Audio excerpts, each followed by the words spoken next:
Buenas tardes, buenas tardes.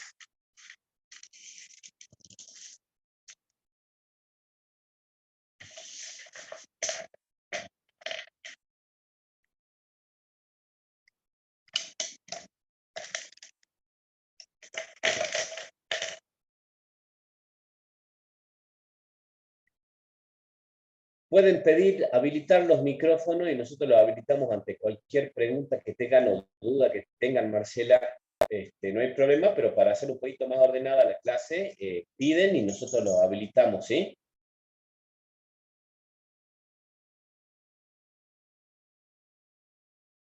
¿Querés decir algo ahora, Marcela?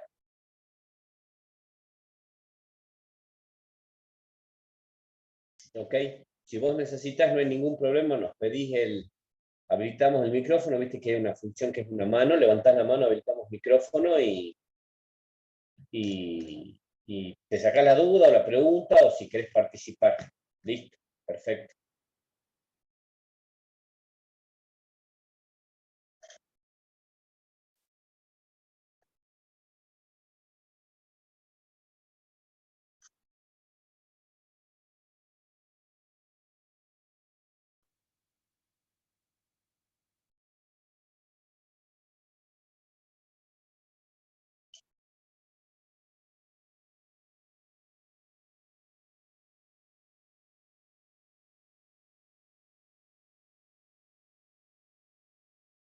Buenas tardes, José María.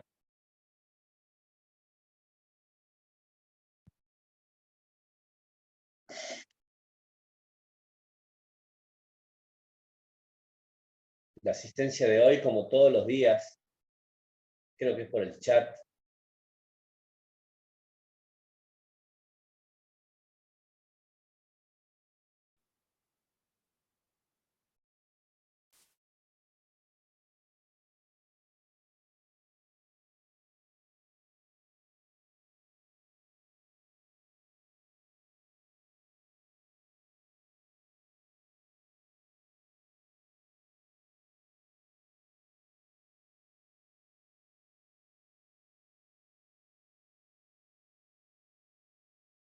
Vamos a esperar un ratito más, ya creo que estamos haciendo número como para empezar.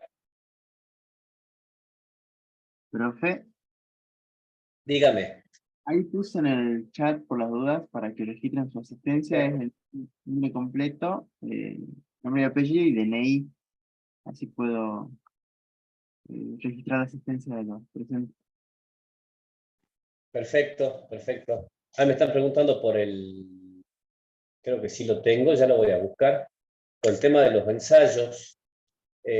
Ahora cuando termine, si puedo ya mismo, Nelson, te mando por mail el tema había una guía para hacer ensayos, para dar a los alumnos, ¿sí? Perfecto.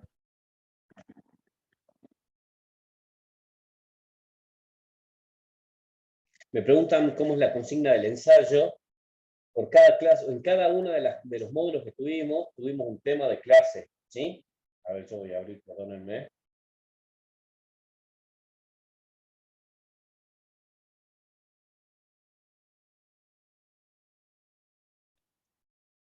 Vamos a ver qué temas, ustedes eligen un tema de todo lo que vimos. Yo ya les pasé de qué bibliografía hasta más o menos de qué página saqué los temas para dar las clases. De ahí van a elegir un tema o también pueden variar los temas, no hay ningún problema. Pueden hacerlos, o sea, cambiar los temas o cruzarlos, digamos, y meter varios temas en un mismo ensayo. El ensayo es básicamente como el editorial de un diario o de una revista. ¿Vieron cómo el editorial de un diario o de una revista? ¿En qué consiste? Bueno, consiste en el editorial como el ensayo. Bueno, de hecho, el editorial tiene forma de ensayo. El ensayo consiste en presentar un tema, consta de 3 partes. Por lo general es una carilla, como mucho 2. Consta de 3 partes, tiene una introducción donde planteamos el tema, planteamos un problema relativo al tema de estudio o de presentación en el ensayo. nos hacemos algunos interrogantes, después tenemos el cuerpo o nudo, ¿sí? del ensayo donde explicamos todo, y después tenemos la conclusión, que es donde respondemos las preguntas, decimos si son respondidas afirmativamente o negativamente, ¿sí? Básicamente así, pero ahora lo busco y se lo paso a Nelson.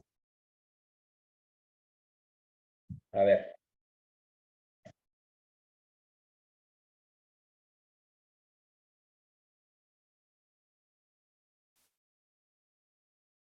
Ahí está. Te lo voy a pasar por WhatsApp, Nelson, ¿te parece? Te lo paso por WhatsApp y vos después le pasás una guía de ensayo. Ahí explica bien cómo se hace un ensayo, pero como les digo, básicamente tiene 3 partes. Una introducción donde yo presento el tema. Después de la introducción viene el nudo o el cuerpo, donde yo explico el tema, acerco, pongo conceptos, ¿sí? Todo lo que haga falta para explicar el tema y para poder responder las preguntas, que en la conclusión, que es la tercera parte del ensayo, yo voy a afirmar o negar las preguntas. Voy a responder afirmativo o negativamente. No tengo que responder afirmativamente sí o sí, ¿sí?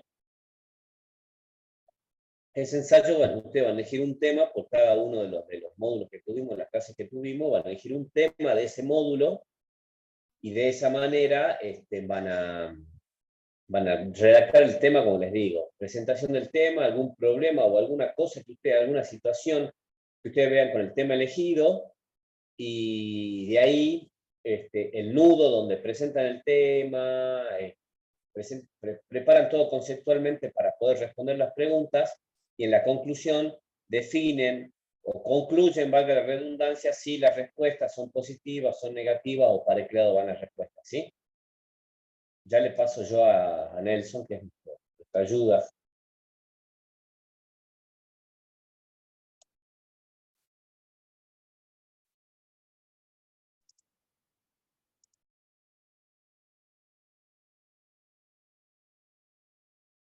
Bueno, como ustedes ya saben, hoy vamos a ver el tema de... Hoy vamos a ver las ciencias políticas, que es el tema 2, pero en realidad desde un principio no me gustó, no me gustaba mucho cómo lo había encarado. En principio había pensado la clase para otra manera y era muy... Buenas tardes, Ani, buenas tardes. Era muy... eh, no me gustaba encararlo de esa manera, las ciencias políticas con ustedes. Quería hacer algo más... Cuando vamos muy profundo en el tema de las ciencias políticas, la cosa se pone aburrida si no somos gente que nos guste, digamos, las ciencias políticas. Entonces, como ustedes verán, Nelson la semana pasada ya les pasó en un trabajo, un resumen que hice, ¿sí? Bueno, de lo que es las ciencias políticas, y hacer digamos, desmenuzar el tema de las ciencias políticas, desmenuzarla y poder entender lo que es ciencia política y a dónde llegamos, porque ya les había comentado algo, por lo general las categorías de estudio en las ciencias políticas, como son las políticas públicas, digamos, tienen un nivel de análisis complejo, donde tienen muchas perspectivas, muchos elementos, ¿sí? Y a eso si le sumamos que hablamos de ciencia, cuando hablamos de ciencia tenemos que hablar de empirismo, tenemos que hablar de paradigma, tenemos que hablar de metodología, entonces se torna un poquito más confuso o aburrido por lo menos, y la idea no es aburrirlos precisamente, sino que la idea es que ustedes, bueno, que tengamos una noción de lo que es ciencias políticas. Me están diciendo que no tenían el material de estudio. Bueno, ahora lo van a, que lo tienen, no hay problema, ya van a ver que esto es una cuestión simple. Yo, como les digo, traté de hacerlo lo más simple posible, de que algo que no sea muy profundo, porque ya van a ver la última parte del trabajo que recibieron referido a las ciencias políticas. Al último están las distintas teorías, y las distintas teorías muchas veces nos pueden llegar a confundir, si no tenemos en cuenta que en realidad estamos hablando precisamente de ciencia política, y que si hablamos de ciencia política estamos hablando de ciencia, y el camino científico metodológico, el camino científico metodológico, como les digo, lo que trata de hacer es establecer teorías que puedan explicar una realidad que en definitiva es en definitiva lo que busca la ciencia, ¿sí? Bueno, entonces lo que yo pretendo hacer con ustedes es precisamente ir desmenuzando de a poco lo que es ciencia, vamos a ver también lo que es poder, dominación, vamos a ver algunos doctrinarios o algunos estudiosos de la política y de la ciencia política, y también vamos a hacer un devenir histórico para que vamos entendiendo, porque como les digo, la ciencia política es una ciencia que está en constante, como casi todas las ciencias sociales, si no decirles todas las ciencias sociales, digamos, son ciencias que están en constante movimiento, entonces es muy difícil explicar en una palabra o en unas pocas palabras lo que es la ciencia política. De hecho, el otro día tengo mi hijo, tiene 7 años, y el otro día estábamos comiendo y viendo el programa este de los 8 escalones, y no sé por qué, me preguntó qué era ciencia política. De hecho, yo soy politólogo, a mí me gusta mucho las ciencias políticas, entonces tengo una maestría en ciencias políticas, presenté una tesis sobre los populismos, es algo que me gusta mucho. Se me hizo muy difícil poder explicarle sinceramente qué era ciencia política, y mi mujer me miraba como diciendo, sos un chanta, sos un fiasco. Lo que yo quiero es que nosotros tengamos una noción de ciencia política más allá de lo que dice el diccionario, que en realidad el diccionario no explica nada, de lo que a nosotros en esta diplomatura nos interesa saber como ciencia política, ¿sí? Como les dije, yo hice un resumen de diferentes autores, busqué diferentes autores, y fui haciendo un resumen para que tengamos una noción no básica, porque no es la idea tener una noción básica, si no íbamos precisamente al diccionario, pero sí tener una noción completa sin llegar a lo profundo que son lo que yo les digo, que al último vamos a ver algunas, no todas, son las teorías. Vamos a ver las teorías que explican el devenir de la ciencia política a lo largo de los años, desde el siglo XV.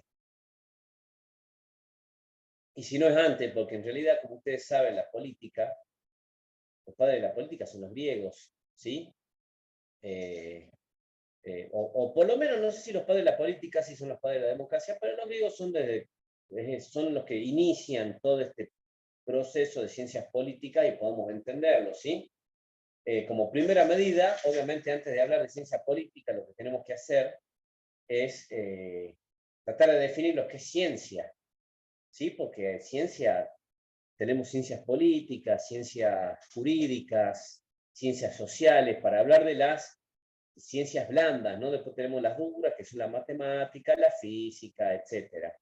¿Sí? Pero nosotros nos adentramos dentro del tema de las ciencias blandas, es decir, ciencias sociales, políticas, la sociología, la ciencia jurídica, aquellas que explican o que tratan de explicar y prevenir, pues ya vamos a ver que la ciencia lo que busca es prevenir para poder explicar la vida en sociedad, nada más y nada menos. Pero bueno, como yo les decía desde un principio, la vida en sociedad no siempre fue la misma.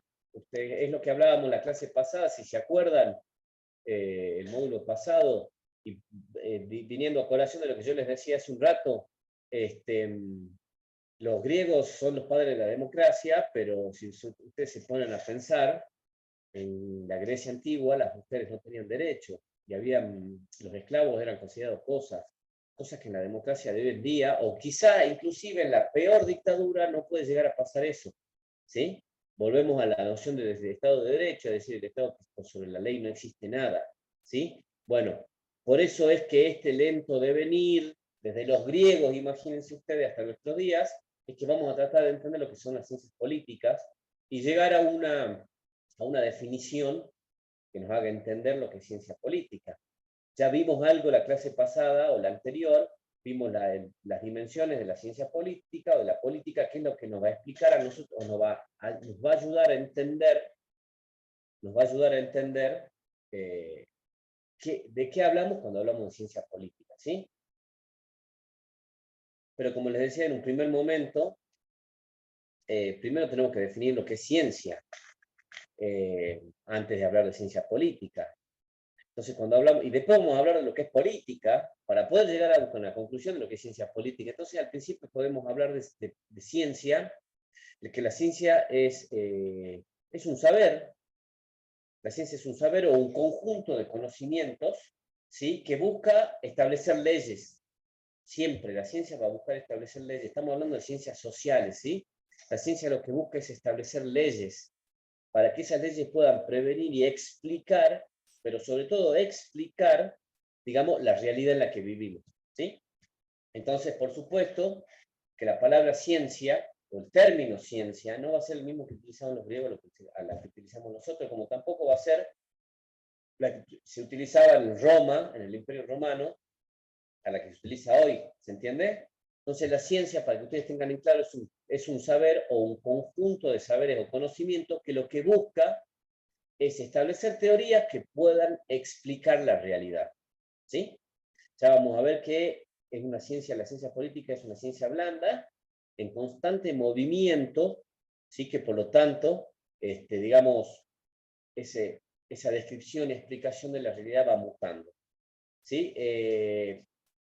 La ciencia se basa en lo que son los paradigmas, como ustedes saben, ¿sí? Los paradigmas son un conjunto de estructuras teóricas que explican una realidad en un momento dado, ese es un paradigma, ¿sí? Eh, digamos, el paradigma explica la realidad y la previene en un momento dado de la historia, ¿sí? Los paradigmas van cambiando dentro de cada una de las ciencias. Podemos hablar de la psicología, por ejemplo, quien cambió el paradigma dentro de las ciencias sociales es Freud, que buscaba, no sé si ustedes saben, en realidad Freud era neurólogo, no era psicólogo, es el padre de la psicología, sí, no era psicólogo, no existía la psicología como ciencia, y Freud buscaba, junto con otro colega de él, estudiaba, digamos, estudiaba problemas neurológicos en ciertos niños y en ciertas personas.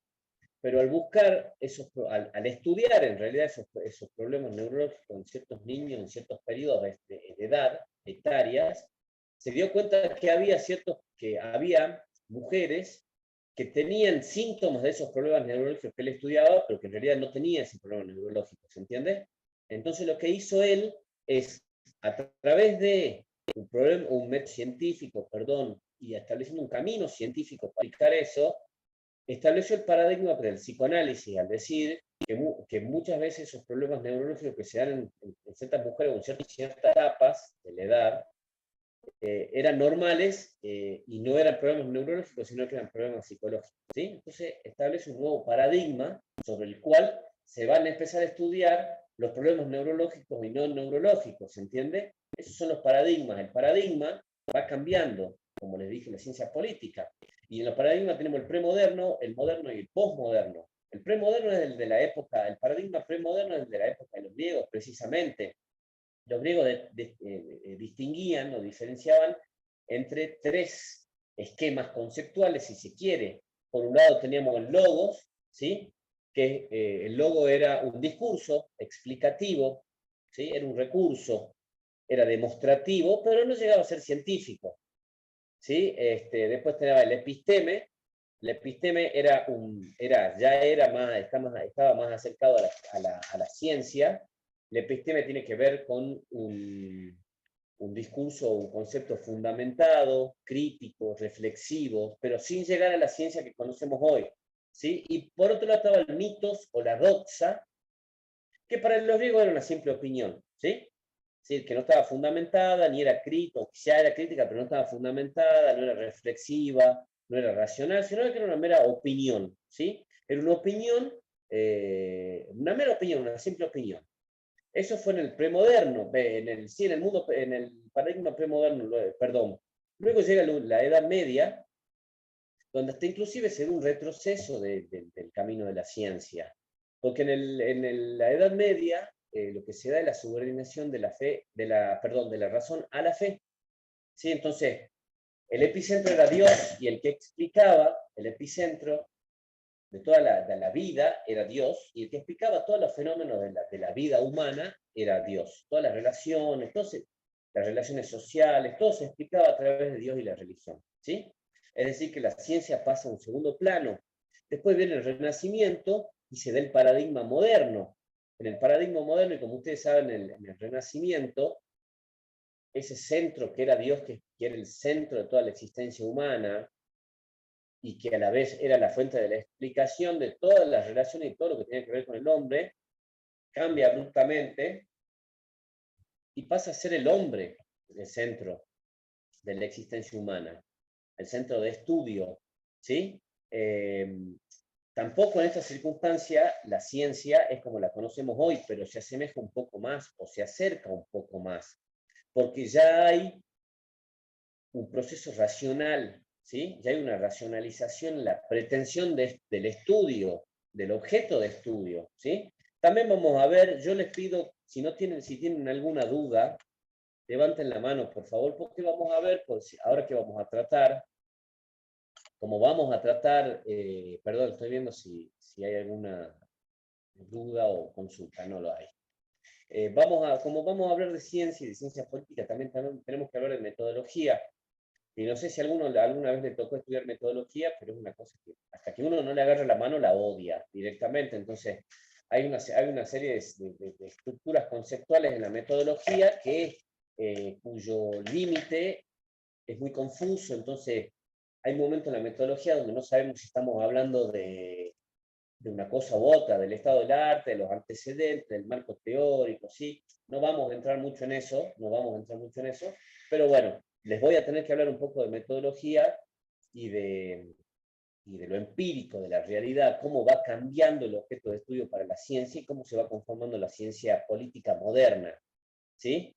Entonces, como les decía, llega el paradigma moderno con el Renacimiento, donde el Dios deja de ser la fuente de explicación y el centro de la vida misma y pasa a ser el hombre. ¿Sí? Ya se trata de un proceso más consciente y racional.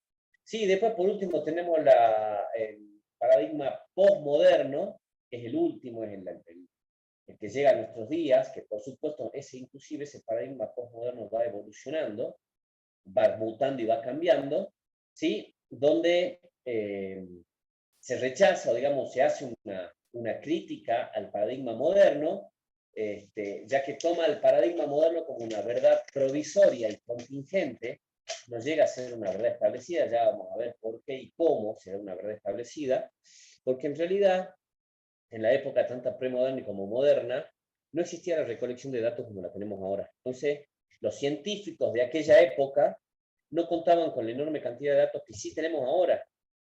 Eso dio lugar después a la ciencia política comparada, que ya vamos a ver también qué es la ciencia política comparada, ¿sí? Entonces, el paradigma postmoderno, que es el que más se asemeja a nosotros, hace una crítica del paradigma moderno, diciendo que tenemos una verdad racional, o que termina siendo una verdad a medias, que ya vamos a ver que las verdades a medias no llegan a lograr una teoría o a conformar una teoría. Acuérdense que les dije que lo que trata de hacer la ciencia es explicar para poder prevenir una realidad. ¿Cómo la va a explicar? Perdón, ¿cómo la va a prevenir? Con el establecimiento de teorías. Lo que hace la ciencia es establecer teorías, las ciencias blandas, ¿no? Las ciencias sociales, las ciencias políticas, las ciencias jurídicas, lo que hace es establecer teorías que puedan explicar la realidad del hombre y que puedan prevenir qué es lo que va a volver a pasar. Porque ya vamos a ver también un poco más adelante que la ciencia política no hay manera de intervenir en los fenómenos de la ciencia política. ¿A qué me refiero con intervenir? Un bioquímico que quiera estudiar cómo reacciona cierto virus a cierto medicamento, a cierta droga, perdón, lo que hace es encerrarse en el laboratorio, crear las condiciones para que ese virus pueda tener, digamos, algún tipo de reacción por la droga que se le va a aplicar y en eso sacar conclusiones, ¿sí? Ustedes imagínense un politólogo creando las condiciones de la Revolución Francesa, no sé, en Cachi para poder estudiarla y prevenirla, es imposible, ¿sí? Entonces, el método primordial del politólogo, en el marco de la ciencia política, es la observación. Ya vamos a llegar a eso, ¿sí? Entonces, ya teniendo lo que es el concepto de ciencia, podemos hablar de un concepto de ciencia política, pero ya en sentido amplio y en sentido estricto, ¿sí? Como todo como todos los conceptos que venimos dando, que ya dimos también de política pública, ¿se acuerdan? Lo dimos también en sentido amplio y en sentido estricto. Cuando hablamos de un derecho, un procedimiento administrativo, hablamos en sentido amplio y en sentido estricto. Bueno, la ciencia política no escapa a ello, no escapa a ello, pero digamos, podemos hablar de un sentido amplio y de un sentido estricto de ciencia política. Entonces podemos decir que la ciencia política en sentido amplio se refiere a la opinión, ¿sí? Se remite, pero es una opinión fundamentada.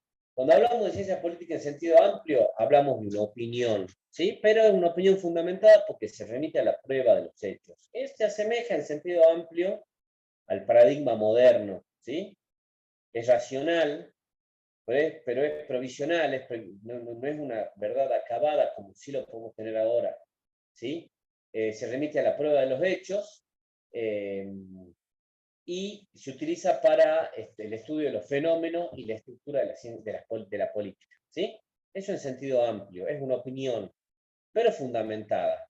Y en sentido estricto, en cambio, la ciencia política se refiere al análisis del fenómeno político en general, al análisis del fenómeno político en general, porque el fenómeno político después van a ver que en realidad tiene estructuras o subfenómenos, ¿sí? O categorías, si se quiere, pero digamos que en sentido estricto ciencia política se refiere al fenómeno, al análisis del fenómeno político, y obviamente su método de aplicación va a ser la metodología de la ciencia empírica. ¿Qué es la metodología de la ciencia empírica? La metodología es establecer, como su nombre lo indica, un método, un camino científico, ¿sí?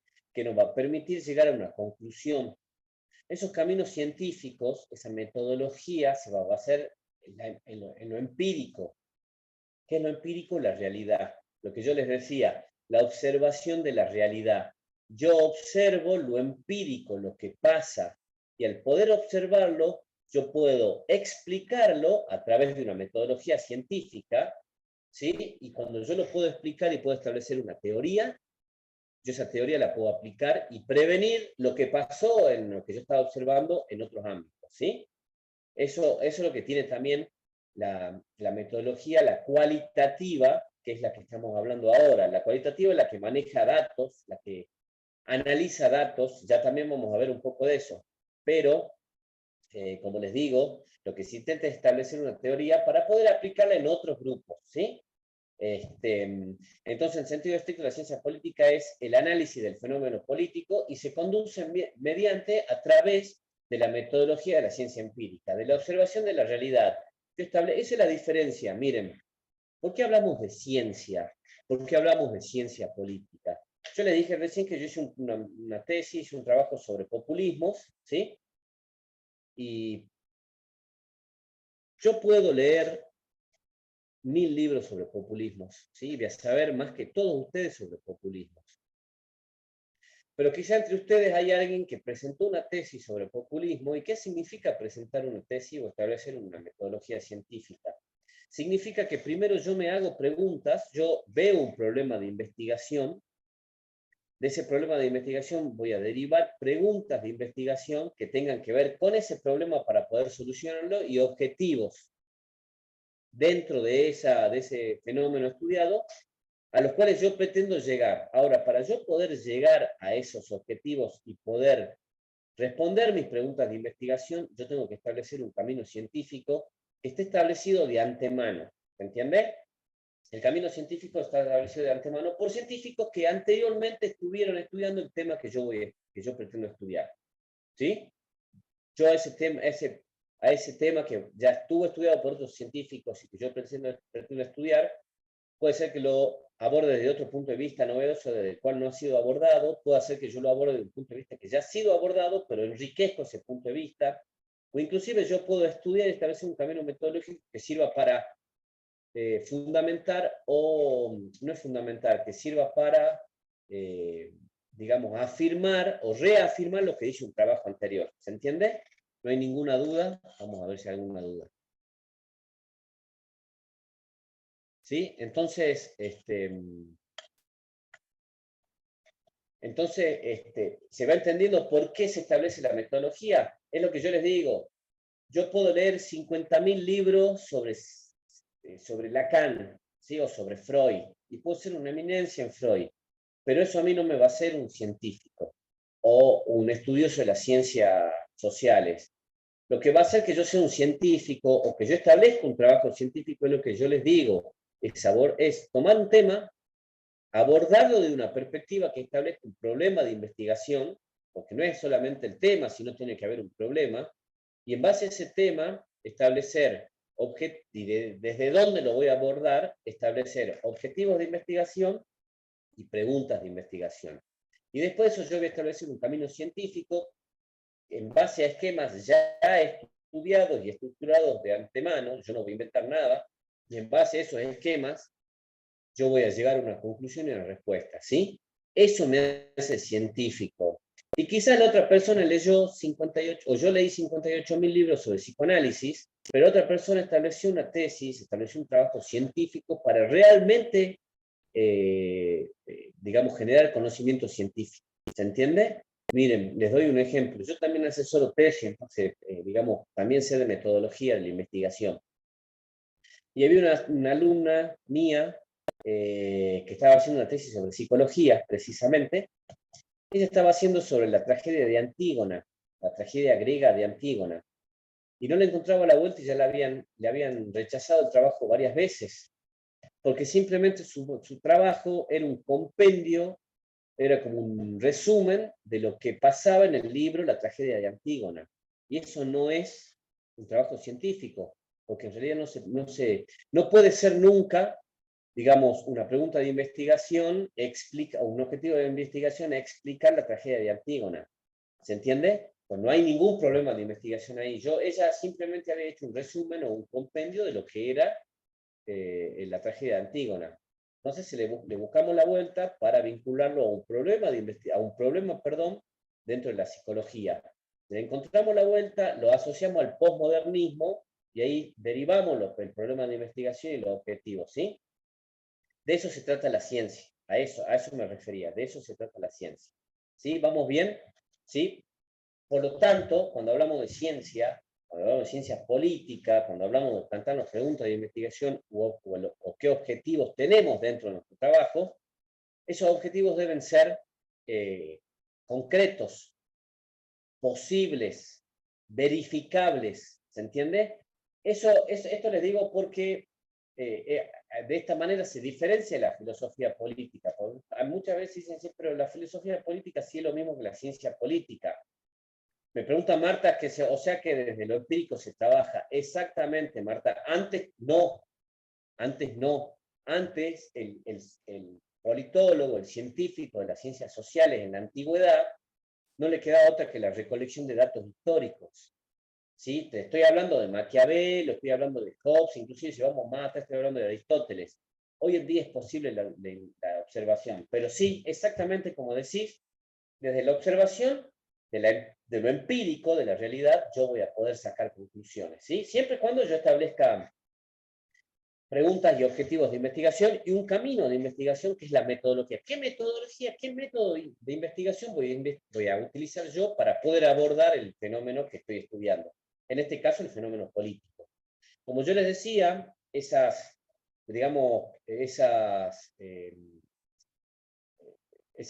planteos, esas preguntas, esos objetivos tienen que ser verificables y posibles. Y eso lo diferencia de la filosofía política. Porque también tenemos la filosofía política, como también tenemos la filosofía del derecho. ¿Se entiende? La filosofía del derecho, la filosofía política, la diferencia es que entre la filosofía política y la ciencia política es la falta de aplicabilidad de la primera, de la filosofía política. La filosofía política se pregunta por el sentido de la vida. La filosofía política se pregunta por la misión del hombre en el mundo. Eso nunca vamos a poder llegar a una conclusión concreta y certera, porque se trata de una pregunta digamos, más arriba en el aire, ¿sí? La ciencia política, en cambio, va a estudiar, como bien lo decía Marta recién, va a estudiar un fenómeno concreto y lo va a poder observar. Yo no puedo observar no sé, la razón o el sentido de la vida, no lo puedo observar. ¿Dónde observo el sentido de la vida? ¿O qué es el sentido de la vida para cada uno de nosotros? Como qué es el sentido de la vida para una persona que vive en Mongolia. ¿Se entiende? Entonces, eso es lo que diferencia a la filosofía política de la ciencia política. Que la filosofía política resulta inaplicable. Podemos divagar, podemos filosofar, perdón, no es divagar, pero no podemos llegar a una pregunta concreta. En cambio, el politólogo, el que estudia la ciencia política, sí, porque se va a hacer preguntas concretas y a través de la recolección de datos históricos o a través de la observación de lo empírico y de la realidad, va a poder llegar a una conclusión concreta, ¿sí? Estudio los populismos y me hago una pregunta concreta. ¿El populismo es efectivamente malo para la sociedad? ¿Por qué? ¿Sí? Ahora, el populismo, digamos, tiene un contenido ideológico o toda política es populista. ¿Por qué? ¿Se entiende? Entonces yo ahí voy y empiezo a buscar. A ver, bueno, vamos a ver, el populismo. ¿El populismo es malo? Bueno, investiguemos. Y ahí está lo que decimos la ciencia, la política comparada. La política comparada, que ya vamos a llegar a ese momento, me permite a mí, precisamente como su nombre lo dice, es comparar nuestro sistema político con el sistema político italiano, con el español, con el estadounidense, con el cubano. Cuando uno empieza a estudiar los sistemas políticos de cada región o de cada país, se lleva, les digo, se lleva realmente una sorpresa de los prejuicios que tenemos con respecto a algunos sistemas políticos y la benevolencia con que vemos otros, ¿sí? Pero más allá de eso, para que le quede claro, la filosofía termina siendo una traducción de la idea del hecho. La filosofía es la traducción en papel de una idea, de la idea de un hecho, no del hecho en sí. Mientras que la ciencia es la traducción de la teoría en la práctica. ¿Se entiende? ¿Cómo que la ciencia es la traducción de la teoría en la práctica? Yo traduzco dentro de la teoría lo que pasa en la práctica. ¿Se entiende? Por eso es que la ciencia lo que trata de hacer es explicar para poder prevenir. ¿Sí? Un estudio en ciencias sociales, por ejemplo, yo voy a estudiar, por decirles un ejemplo, no tiene que ver con la ciencia política, pero para que lo bajemos un poquito más y entendamos la manera. Yo voy a estudiar las enfermedades o, digamos, los trastornos alimenticios, por decirles en los alumnos de séptimo grado de la escuela normal durante la pandemia. ¿Sí? Entonces, mi objetivo es estudiar cómo influyó la pandemia en los trastornos alimenticios del alumno de séptimo grado de la escuela normal. Esas conclusiones me van a permitir a mí explicar una realidad y poder prevenirla. ¿Cómo la voy a prevenir? Y bueno, el mismo estudio lo voy a hacer en otras escuelas. O sea, hago en una escuela, en otra, porque yo hago una teoría general, que en realidad la pandemia, el encierro, la sensación de incertidumbre generó ansiedad y esa ansiedad influyó sobre el trastorno alimenticio de los chicos, que ya venía mal, entonces lo agravó, ¿sí? Entonces eso es lo que hago, explico una realidad que después voy a intentar teorizar y para poder prevenir en otras. ¿Se entiende? Espero no confundirlos porque son temas un tanto complicados. Bueno, como les decía, obviamente la ciencia política como tal, la ciencia política como tal, nace en la segunda mitad del siglo XIX. La ciencia política como tal. Antes podemos hablar de política, como les dije, podemos hablar en los griegos de episteme, de doxa, ¿sí? Pero la ciencia política como tal nace en el siglo XIX, ¿sí? Porque en el siglo XIX, antes la política no estaba separada como ciencia como tal, entonces dependía más que nada de la matriz jurídica. ¿Por qué? Sobre todo de lo público.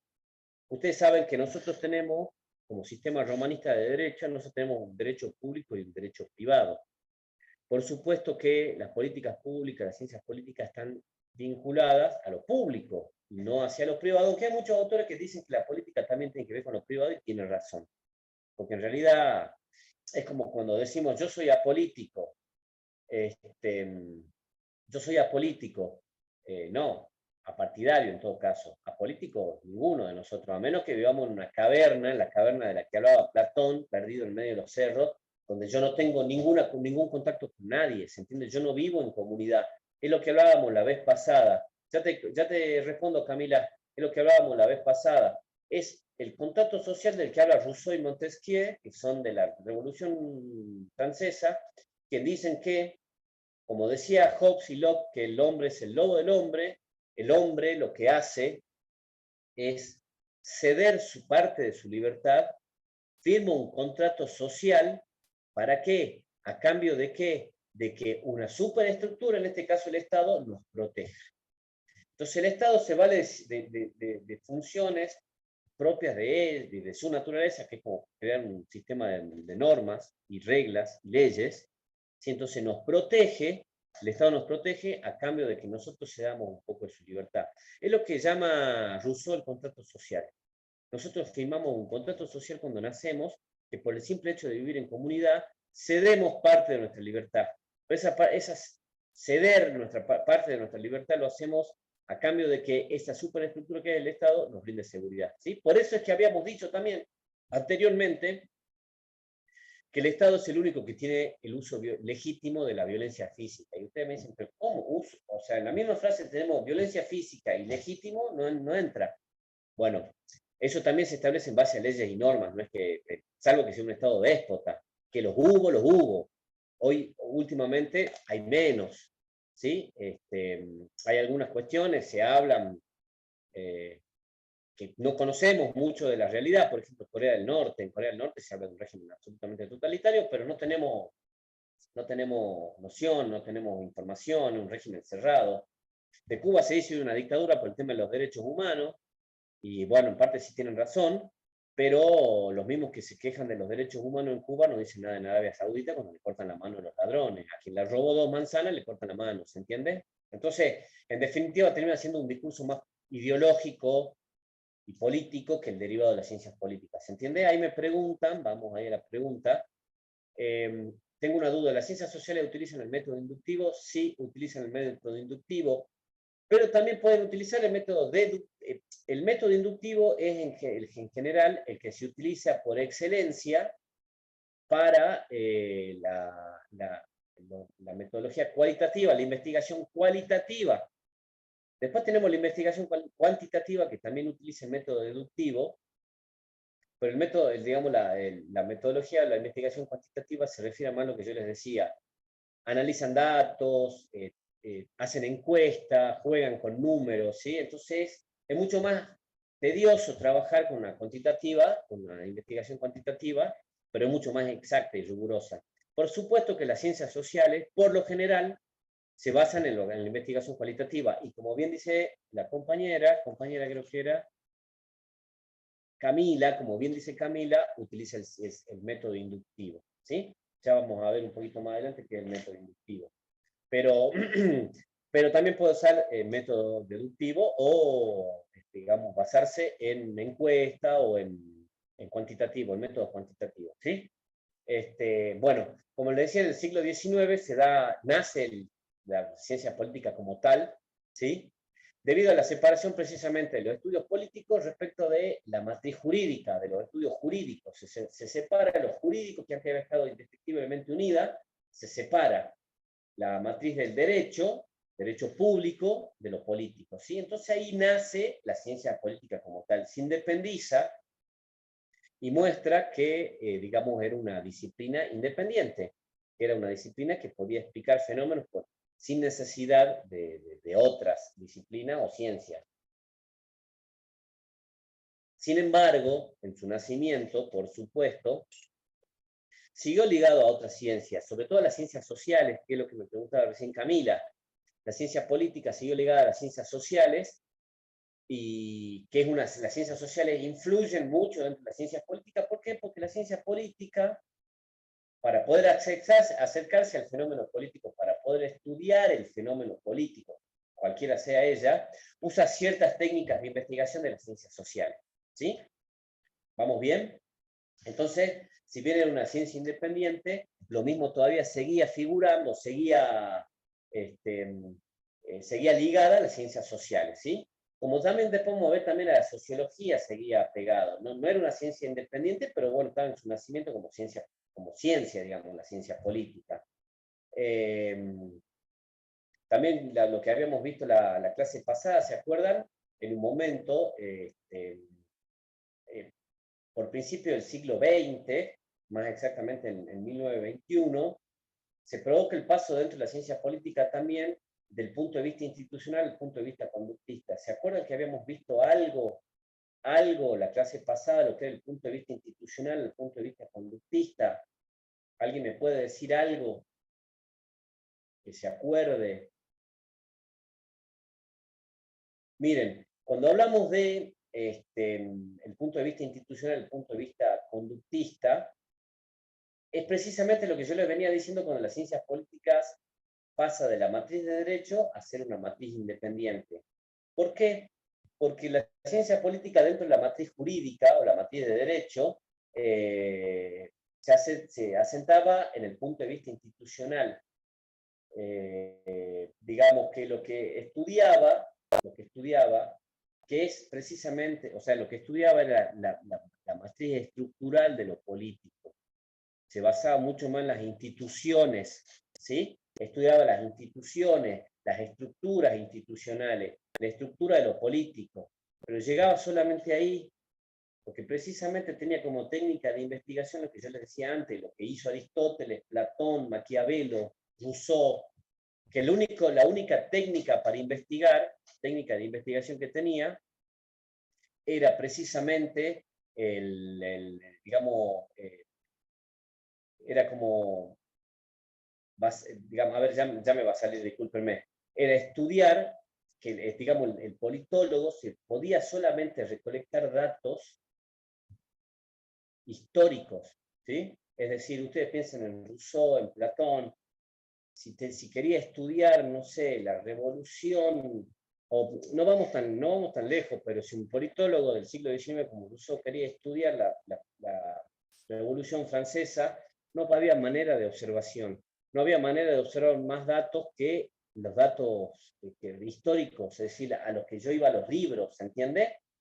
Entonces, eso se daba lugar a un estudio de la ciencia política más institucional. Yo veo el esquema institucional, cómo se conforman las instituciones políticas, cómo conforma el esquema institucional, perdón, cómo se conforma el esquema institucional. ¿Ahí me están escuchando bien? Y pasamos a un punto de vista conductista, que es el paso del salto de calidad de la ciencia política. ¿Sí? El salto de calidad. ¿Por qué? Porque todas estas técnicas de las que se empieza a valer la ciencia política, que son las ciencias sociales y la sociología, les permite al politólogo, al científico, ya la observación, ¿sí? Y con la observación vienen los métodos cuantitativos, y con los métodos cuantitativos también viene la política comparada, y yo ya puedo comparar. Entonces, a partir de ahí, el politólogo, el científico, empieza a tener una cantidad abundante de datos con los cuales puedes trabajar y puedes sacar conclusiones, ¿se entiende? ¿Y qué pasa? ¿Por qué hablamos de conductista? Porque al tener una enorme cantidad de datos, lo que yo pongo como centro de estudio o como elemento común denominador e indispensable en el estudio de los fenómenos políticos es la persona, ¿sí? Es el individuo y su relación con los demás y con el Estado en una vida en sociedad. ¿Se entiende? Yo puedo estudiar el aspecto institucional, la estructura política, la estructura de la ciencia de las instituciones, la estructura de la política, pero además de eso, yo ya puedo estudiar la conducta del hombre y su relación con el resto, en vida en sociedad. ¿Se entiende? El punto de vista conductista lo que dice que el elemento simple que debe presidir todo estudio de la política, que pretende hacer un legítimo uso de la metodología y llegar a una legítima conclusión, es nada más y nada menos que el comportamiento del individuo y de los grupos que actúan políticamente dentro de la sociedad. ¿Se entiende? Entonces, en el 1921, ya vamos a ver también por qué se va dando todo eso, que tiene que ver con la historia. Yo ya les dije, hay un profesor mío, que él me dijo una vez, nosotros no podemos saber de política si no sabemos de historia política de nuestro país. de historia política y económica. Y eso es verdad. Si yo tengo que entender la política, la ciencia política, la definición de ciencia política en un momento, tengo que entender lo que pasaba en ese momento en la historia, ¿sí? Entonces, si nosotros queremos saber de política, más allá de una mera opinión, por supuesto, no es que yo, porque no sé de historia política de Argentina, no voy a poder opinar de tal o cual político, sino más allá de una mera opinión, si yo quiero saber de política, tengo que saber de historia política y económica de mi país. Porque cada uno de los acontecimientos fueron eslabones de una cadena que van explicando lo que somos nosotros hoy en día, como sistema, como individuo, etcétera, etcétera, ¿sí? Bueno, esa ampliación de datos de que de repente tiene el politólogo y el científico dentro de las ciencias políticas, se produjo de una manera tanto intensiva como extensiva. Intensiva porque permitió a la gran cantidad de científicos que daban dando vuelta, les permitió, digamos, hacer más intensivo o inclusive en mayor cantidad esos estudios. Lo cual, esa mayor cantidad de estudios, en base a la mayor cantidad de datos desde los que ya podíamos contener, nos permitió que se extienda hacia diferentes zonas del mundo, lo que da lugar a lo que es la política comparada. Esa gran cantidad de datos que unificaron métodos científicos dentro de las ciencias políticas no solo se hizo intensivo en la cantidad de trabajo, sino que se hizo extensivo en base a, se hizo extensivo en base a eso precisamente, se extendió por todas partes del mundo, lo que permite una política comparada. Ahora, como yo les decía, la política comparada lo que nos permite es comparar, por ejemplo, un sistema político italiano, el sistema político alemán, el sistema político argentino. No lo tienen que asimilar con exclusividad a la comparación. No es que la política comparada sea exclusivamente se limite a la comparación o se identifique con ella, sino que hay que entender que la política comparada es una parte más o es un eslabón más dentro de la cadena del procedimiento elemental de las ciencias políticas. ¿Se entiende? Yo voy a estudiar lo que yo les digo. Yo quiero estudiar el sistema político argentino, porque ¿qué pasa que funciona tan mal? Bueno, para estudiarlo, para poder sacar conclusiones con respecto a ese, yo lo que tengo que hacer es compararlo con otros sistemas. Entonces ahí yo puedo ver, ¿sí? Yo ya les voy a conseguir, hay un autor alemán que habla, se me fue el apellido, perdón. Hay un autor alemán, un politólogo alemán muy bueno, que él habla sobre las conveniencias de tener un sistema político parlamentarista y no presidencialista como el nuestro. Y en ese análisis de ambos sistemas lo que hace es tirar abajo el sistema presidencialista y estableciendo de por qué, si nosotros como nación argentina y toda Latinoamérica estableceríamos el parlamentarismo como lo tienen muchos países, como lo tiene Australia, Inglaterra, hay muchos países que, que son parlamentarios. Hay otro, bueno, el politólogo alemán, perdón, que en este momento no me acuerdo el nombre, establece una serie hace un análisis muy profundo de por qué el presidencialismo no sirve y tendría que haber parlamentarismo. Hay otro autor italiano que se llama Giovanni Sartori, que es muy brillante, quien digamos, le contesta, en otro análisis, en otro texto, le contesta a este politólogo alemán, dándole fundamento de por qué no sería como él dice. Le contesta de una manera brillante. Bueno, eso permite la política comparada, ¿sí? Pero como les digo, la política comparada es una parte de toda la investigación, ¿sí? No es que yo hago política comparada y ya está. O no es que la política comparada se limita solamente a la comparación, ¿sí? Entonces, esta acumulación de datos, como le digo, permite a la ciencia política proceder con mayor rigor, con mayor exactitud, ¿sí? En el logro de los resultados y la contestación de las preguntas y los objetivos que se plantean. Ahora, ¿cuáles son los pasos para llegar a los objetivos? Los pasos para llegar al objetivo que uno se propone como político son básicamente 4, ¿sí? Primero que nada, yo voy a hacer una clasificación de las estructuras políticas o las unidades políticas que yo quiero estudiar, las clasifico. Después que yo las clasifique, voy a hacer el siguiente paso es la formulación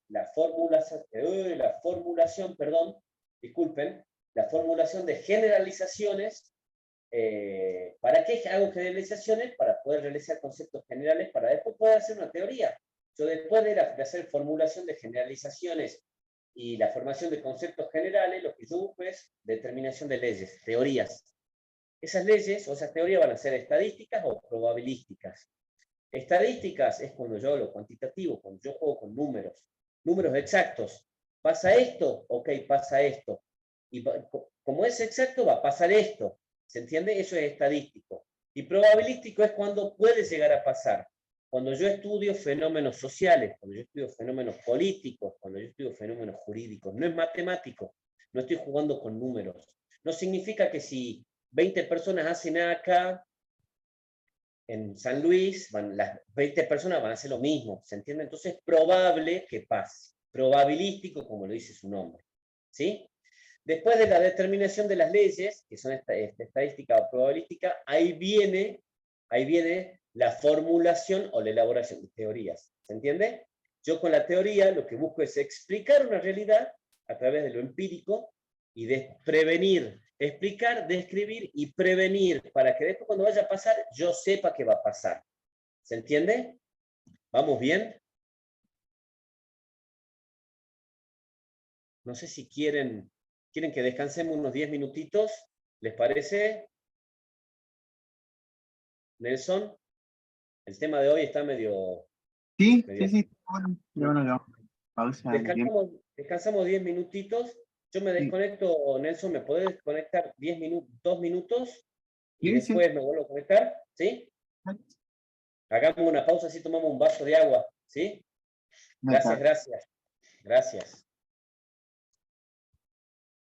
Queda la última media hora.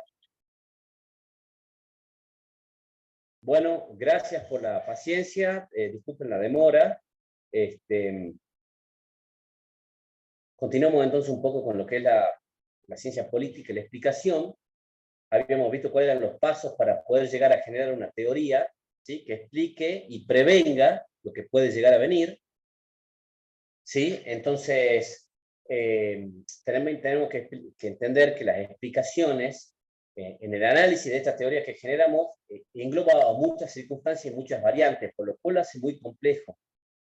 Hace muy complejo la credibilidad de la teoría. Por eso es que el camino científico es tan metódico y que va cumpliendo cada paso, porque precisamente lo que les digo es que, digamos, y más en las ciencias políticas, ustedes imagínense tratar de entender el populismo, por ejemplo, el ejemplo que yo les daba, es un concepto tan elástico dentro de la ciencia política que puede explicar un montón de cosas. Al explicar un montón de cosas, tiene un montón de variables que las atraviesa, que atraviesa el término o el concepto populismo. Entonces, como eso hace que, digamos, la explicación de las teorías sea muy complejo y por lo tanto muy difícil de llegar a una credibilidad, ¿sí?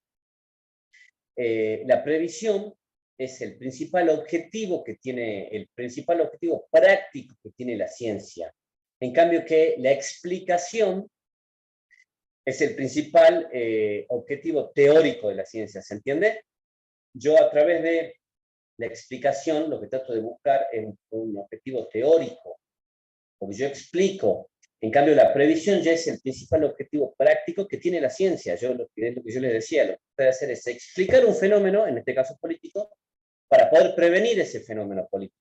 ¿Se entiende? Si a eso encima le sumamos que la ciencia política, lo que yo le había dicho, se desarrolla en el tiempo y está en continua transformación, entonces es imposible experimentar. Es lo que yo les decía. Usted imagínese hoy en día un politólogo que quiera, no sé, en Cachi, y de experimentar y regenerar las condiciones en las cuales se dio la Revolución Francesa para poder explicar y para poder prevenir algo es imposible, ¿sí? Entonces, termina siendo imposible la experimentación en sí. Es lo que yo decía. Yo soy un científico que quiero estudiar la reacción de un determinado virus a una determinada droga o monodroga, voy al laboratorio. En el laboratorio lo que hago es, generar las condiciones en las cuales se da ese virus, o sea, de manera artificial aplico la droga y saco conclusiones. Eso dentro de digamos, dentro de la ciencia política o de la ciencia social es imposible sinceramente.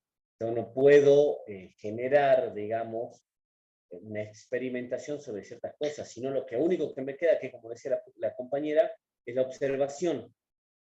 ¿La observación de qué? De lo empírico, de la realidad. Yo, en base a esa observación de la realidad, de lo empírico, lo que hago es generar, digamos, generalizaciones y conceptos generales para de esa manera determinar una cierta cantidad de leyes que van a explicar una teoría. ¿Se entiende? Entonces ahí podemos empezar a hablar de un par de conceptos para llegar a entender el concepto de ciencia política. Como ya les dije, primero tengo que hablar de ciencia. En la ciencia, como yo les dije, lo que trata es un conjunto de conocimientos de saberes, o también lo podemos definir como una actividad humana, ¿sí? Cuya finalidad es precisamente la producción de conocimiento. ¿Sí? Se presenta como explicativa de fenómenos sociales determinados, de los fenómenos que estudia, y busca, lo que yo decía, predecir cuándo y cómo van a volver a ocurrir. ¿Sí? Pero como yo les dije desde un principio, es una práctica histórica y cambiante. La experimentación no va, ¿sí? ¿Qué es lo que nos pasa en las ciencias duras? Existen las ciencias blandas, que son las que yo les vine diciendo, y las duras. Las duras son la química, la matemática, la física, la biología, ¿sí? Es decir, 2 más 2 es 4. Yo voy a experimentar, sí, yo voy a investigar, pero desde otro punto de vista voy a investigar, ¿se entiende? En cambio, las blandas, que es la sociología, la ciencia humanística, la política, esa, digamos, no tiene ese rigor, no tiene esa precisión y esa rigurosidad que sí tienen las ciencias duras, ¿sí? Por eso es lo que yo le decía al principio a la compañera, que bien decía, las ciencias sociales, la ciencia política establecen el método inductivo, ¿sí? De lo general a lo particular, ¿sí? Por eso que digamos, las ciencias blandas no tienen datos o no llegan a conclusiones rigurosas o exactas, pero sí son creadoras de leyes o de teorías que pueden ser dudosas porque puede pasar o no, lo que yo le decía, probabilístico. Probablemente pase, probablemente no pase, porque aparte no podemos tener mucha exactitud ni necesidad porque tiene constantes variables.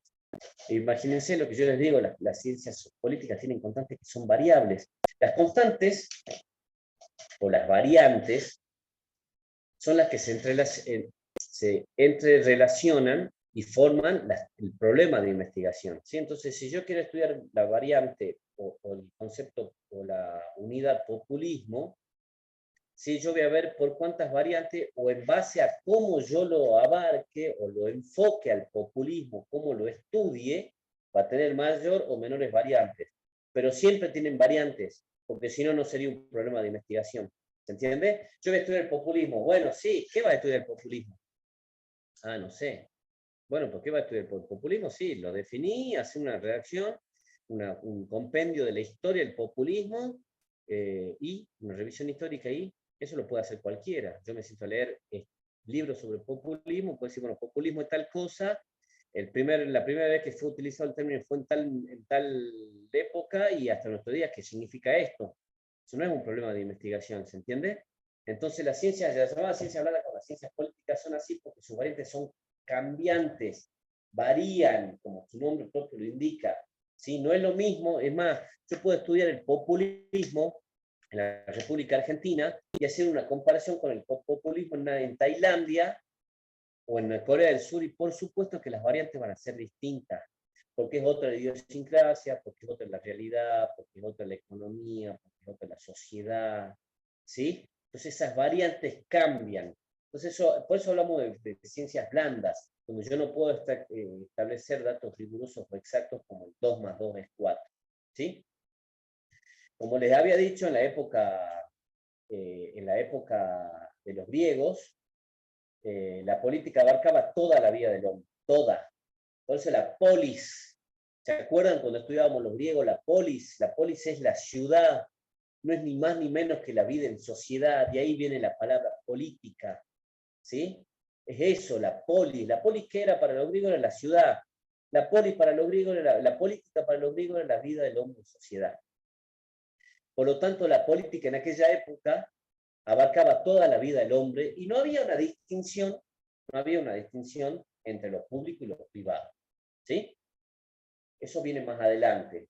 En la época romana la cuestión cambia. ¿En qué cambia la cuestión? En que el centro de la escena, el centro de todo era la religión, ¿sí? Y por lo tanto la religión era la que explicaba y la que detentaba lo simbólico y por lo tanto el poder. Ustedes se acuerdan que durante los romanos, los romanos tuvieron un montón de deidades, tanto la mayoría eran mujeres. Eso era, digamos, llamativo tanto en los griegos como en los romanos. No tenían un solo dios, sino tenían deidades, tenían dioses y la mayoría eran mujeres. ¿Sí? Entonces, la religión pasa a ser el epicentro que explica todo, toda la vida del hombre. ¿Sí? La divinidad de esa manera explica los fenómenos que rodean al hombre, la vida en sociedad. Y la religión es el centro del poder, es quien tiene el poder. ¿Sí?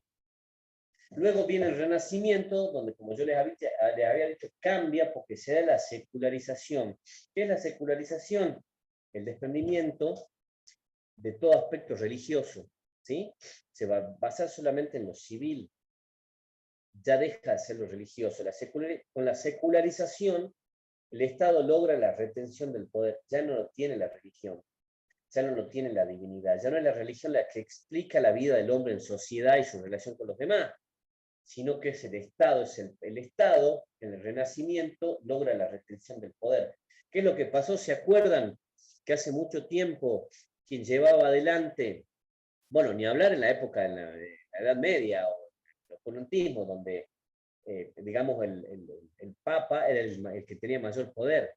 ¿Se acuerdan? Bueno, recuerden, ya me olvidé que les iba a decir, ¿se acuerdan que antes eran las iglesias las que registraban a los niños, las que hacían la defunción de registro civil? Bueno, eso en el Renacimiento termina. Es el Estado, con la burguesía, que ya les expliqué la clase pasada, quien detenta el poder. Sí, la iglesia sigue teniendo poder, por supuesto, pero pasa a ser un poder, digamos, disminuido y relegado, porque en realidad ya ahora también vamos a ver lo que es la dominación, ¿sí? Y la diferencia entre dominación y poder, y también vemos que esa dominación y ese poder pasa a ser el hombre. Entonces es el Estado el que empieza a regular la vida del hombre en sociedad, ¿sí? En los siglos XVIII y XIX se da en Italia un renacimiento de, digamos, un estudio, una concepción realista de los estudios políticos. Surge Maquiavelo, por ejemplo, ¿sí? Esa es la concepción realista, lo que yo les decía. Maquiavelo empieza con una concepción realista. El poder es la búsqueda del poder, ni más ni menos. Uno puede tener una visión muy idealista del poder, ¿sí? Y de la política, pero en definitiva lo que Maquiavelo nos dice es que en definitiva el poder se reduce a eso, a la búsqueda del poder. Ustedes pregúntenle a un político si se postula para poder dar a conocer sus valores y su ideología. No, se postula para ganar poder y después el poder busca más poder. Por eso es lo que hablábamos la vez pasada. ¿Se acuerdan cómo se juntó Emiliano Estrada, que es blanco, se juntó con Zapata, que es negro? ¿Qué tienen que ver? Lo que estaban buscando era poder, ¿sí? El poder, para Maquiavelo, por eso hablamos de una concepción realista, el poder para Maquiavelo era la búsqueda del poder, ni más ni menos. Yo tengo poder, pero yo no me quedo ahí. Yo lo que busco es ensanchar mi espalda de poder, ¿sí? Ocupar más lugares de poder y decisión, porque el poder tiene la decisión. ¿Se entiende? Por eso mismo, luego de Maquiavelo, del conductismo que le había dicho, a fines de los 60, perdón, ya en Estados Unidos ya empezamos a hablar de ciencia política y los que se encargan del estudio de la política se empieza a llamar politólogos. En Estados Unidos se digamos, se dieron cátedras de estudio en esa época, centros de investigación, ¿sí? Entonces ya se empieza a hablar de la ciencia política como la conocemos hoy. Eso da lugar a que en los 70 surjan enfoques que es, uno es el conductismo, que ya lo vimos, y el otro es el estructural funcionalista, ¿sí? Esos son enfoques de los cuales yo puedo abarcar o ver la realidad y estudiar la política, ¿sí? A través de la ciencia política. El enfoque funcional estructuralista es un análisis macro sociológico cuyo enfoque se pone en las estructuras sociales, básicamente. Por eso es que es un enfoque macro sociológico. El punto, el enfoque, es un amplio enfoque que se pone en las estructuras sociales que la sociedad forma en su conjunto. Eso es el funcionalista estructuralista, ¿sí? Se empieza a ver la ciencia política desde ese enfoque estructural funcionalista, que es el que le acabo de decir, y el conductismo, o el conductivismo, que se refiere a lo que yo le había dicho. El centro de la escena es el hombre, su conducta y su relación con los demás, cómo va generando estructuras sociales esa relación con los demás, ¿entiende? ¿Sí? Luego surge también otro enfoque de las ciencias políticas, que es el transnacionalismo y la interdependencia. ¿Qué es el transnacionalismo y la interdependencia? Vieron que al principio del módulo de hoy empezamos a hablar de una mayor cantidad de datos que empieza a tener el politólogo. Surgen algunos avances tecnológicos a la vez, algunas técnicas de las ciencias políticas se mejoran y se evolucionan, porque toma técnicas de otras ciencias, y entonces el politólogo, en algún momento se da cuenta que cuenta con un montón de datos. Esos datos también nos lleva lugar al transnacionalismo y la interdependencia, que no es ni más ni menos que el transnacionalismo es el inicio de la globalización, ¿se entiende? Por eso hablamos de transnacionalismo e independencia.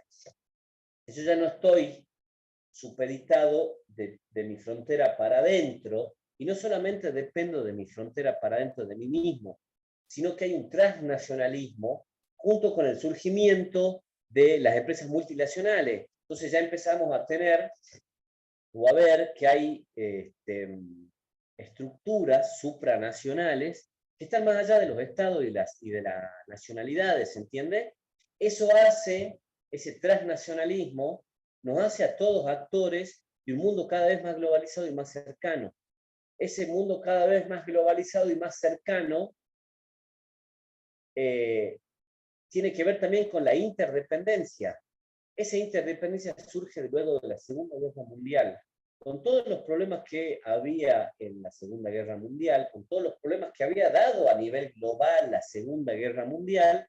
Las Naciones Unidas entiende que la interdependencia es la búsqueda de soluciones a esos problemas que se dan en el mundo. Esos problemas pueden ser económicos, humanos, políticos, ideológicos, ¿sí? Entonces, ya el enfoque de las ciencias políticas se agranda, se amplía y amplía su objeto de conocimiento, porque ya el enfoque del transnacionalismo y la interdependencia. Ya no somos estados soberanos que cada uno depende de sí mismo. Dependemos de otros, no solo en cuanto al ámbito, al aspecto económico, sino también al aspecto social, político, etcétera. ¿Se entiende? Entonces acá ya empezamos a hablar de lo que nos había dicho en un principio Maquiavelo, y se empieza a dar la vinculación entre política y poder como uno de los ejes fundamentales de la ciencia política. Empezamos a estudiar no ya la teoría de la política y cómo tiene que ser el Estado, sino que ya empezamos a entender la política como una vinculación entre precisamente política y poder, porque la política es la búsqueda del poder. Yo lo que quiero es tener poder, yo quiero ocupar espacios de poder para poder decidir, ¿se entiende? Entonces, con estos, digamos, enfoques, se empieza a hablar más de una política vinculada a la búsqueda del poder. Política y poder es el axioma o es el eje constitutivo fundamental para la ciencia política. ¿Qué es el poder? El poder es la probabilidad que yo tengo de imponer mi voluntad contra otro, ¿sí? Dentro de una relación social, por supuesto, y aún contra toda resistencia, ¿sí? Y cualquiera sea el fundamento de ese poder, legítimo o no, ¿sí? Porque yo impongo mi voluntad hacia otra persona, dentro de una relación social, por supuesto, aún contra esa resistencia de esa persona, y cualquiera sea el fundamento de ese poder, ya sea legítimo o no legítimo, ¿sí? Pero el poder es imponer la voluntad, mi voluntad, sobre otra persona. No es lo mismo la dominación. La dominación ya es más, sí tiene que ver con un orden legítimo. La dominación es la probabilidad de encontrar obediencia a un mandato de un determinado contenido a determinadas personas, ¿se entiende? Yo ya no impongo mi voluntad, sino que encuentro obediencia. Es decir, que la dominación, perdón, tiene más que ver con la representación de un orden legítimo, ¿sí? Cuando hablamos de dominación y poder, tenemos que hablar de Estado. ¿Se acuerdan que habíamos visto que la soberanía es territorio, población y poder? ¿Sí? O sea, yo tengo un territorio donde yo puedo obligar a las personas que viven ahí bajo el uso legítimo de la violencia física, la coacción, la coerción. Yo los obligo y si no quieren, yo los obligo a palo. Pero porque yo tengo la fuerza legítima, tengo el poder del uso de la fuerza legítima, violencia legítima. ¿Cómo violencia legítima? Sí, el Estado lo tiene, a través de la policía, el ejército, etc. ¿Sí? La Alemania nazi, ¿a qué te referís, Marcela, con la Alemania nazi? ¿A la dominación? ¿Al poder? Sí, sí. La dominación, por ejemplo, puede ser, no sé, bueno, hay ciertos políticos que han llegado con un alto nivel de legitimación, de legitimidad y de muchos votos, ¿sí? Eso vendría a ser la dominación. Pero el poder es precisamente sí, imponer mi voluntad a otro. Yo le impongo mi voluntad a otro, hago en contra de la resistencia del otro y sin importar qué fundamentación tiene ese poder, si es legítimo o no. ¿Sí? El Estado, como ya lo vimos, es una comunidad humana dentro de los límites de un territorio determinado y que reclama para sí el monopolio de la violencia física legítima, violencia física legítima. Por eso es que no tenemos, policía privada, porque el Estado en su función pública es el único que tiene la posibilidad del uso de la violencia física legítima, ¿sí? Eliana me pregunta también sería la simbólica. ¿Qué sería la simbólica, Eliana, si no quieres ser un poquito más específica con la pregunta? Pero es eso, ¿sí? Es básicamente eso. El Estado es eso, es una comunidad humana que vive dentro de un territorio, como el golpe de Estado. Claro, el golpe de Estado sería poder. Yo impongo mi voluntad sobre el otro de una manera ilegítima. No he llegado a través de los votos. Yo no activo los resortes institucionales que tenemos para usar la fuerza política, la fuerza física o la violencia política, la violencia, perdón, legítima, porque también la violencia legítima no significa que yo voy a darle palo. Inclusive la violencia legítima que tiene el Estado está arreglada, porque vivimos en un Estado de Derecho, ¿sí? Por eso es que, no sé si vieron el caso digamos, volviendo a la violencia y el uso de la violencia legítima, la violencia física legítima. ¿Vieron el caso ayer creo que fue, el policía que venía en la moto con su pareja, con su mujer, llegaron dos motochorros, los bajaron, se subieron a la moto y cuando estaba haciendo el policía le pegó un tiro. Y el policía hoy enfrenta cargos de homicidio. Y ustedes dirán, pero ¿cómo? Es policía, le estaban robando la moto y encima va a ir preso. Le pegó el tiro de espalda. Eso no es un uso legítimo de la violencia. El uso legítimo hubiese sido si el policía le estaban a punto de disparar, le estaban disparando con un arma, o le estaban apuntando con un arma de frente, y el policía saca la pistola y le pega un tiro. En ese caso sí, porque su vida, que es un bien fundamental, protegido por las leyes y por la Constitución Nacional, está en peligro. Pero cuando el ladrón, el motochorro, se dio vuelta, se subió a la moto y se estaba por ir de espalda al policía, y el policía lo mata, en ese caso la ley entiende que no hay un ejercicio legítimo de la violencia, por más policía que sea, porque en ese caso la ley lo que hace es poner en balanza cuál valor jurídico vale más, una moto o una vida. Y siempre, más allá de las circunstancias de un motochorro, la ley va a entender que la vida vale más. Entonces, si el policía le hubiese pegado un tiro de frente, o con el otro todavía con el arma apuntándolo, o cuando sí corría un serio riesgo su vida, hubiese sido en sus funciones, dentro del ejercicio de sus funciones, o legítima defensa. ¿Sí? es, digamos, por eso esto les cuento para que expliquemos que también la violencia legítima, física, que utiliza el Estado, también está arreglada, no es un capricho, ¿sí? Entonces, en definitiva, el uso legítimo de la fuerza, dentro de la ciencia política, es el hilo que explica y que recorre la acción del sistema político, ¿sí? Porque le da un carácter peculiar y una importancia que no tienen otros, ¿sí? O sea, en definitiva, si queremos explicar el Estado, tenemos que empezar a explicar el uso legítimo de la fuerza, porque es el único que lo tiene. Por eso es una característica peculiar solamente del Estado, ¿sí? Por eso nosotros no tenemos policía privada. Puede haber seguridad privada, pero la seguridad privada no todos pueden usar armas, sino todos tienen la potestad o están legitimados a usar armas. La policía sí, ¿sí?